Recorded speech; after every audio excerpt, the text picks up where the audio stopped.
Republicans offer several off-ramps to Democrats in order to end the government shutdown, but Democrats insist on their maximalist demands despite being in the minority. Our Washington correspondent, Luis Martinez, has more on the story.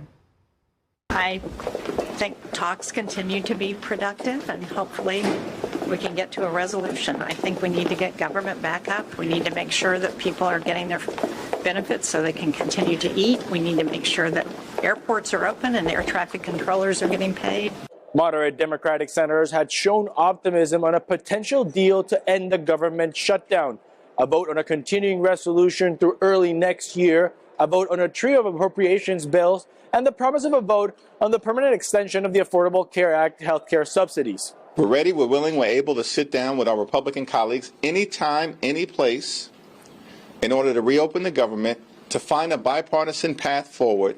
Despite the initial optimism, Democratic leadership is still demanding guarantees to extend the Affordable Care Act healthcare subsidies. I can tell you honestly, I'm less optimistic this morning than I was yesterday, because we were hearing that there were some common sense centrist Democrats who were talking to Republicans, but what I understand is that Chuck Schumer has pulled them back from that. And Speaker of the House Mike Johnson has made it clear that he will not guarantee the passage of any bill through backroom deals or circumvent the regular appropriations process.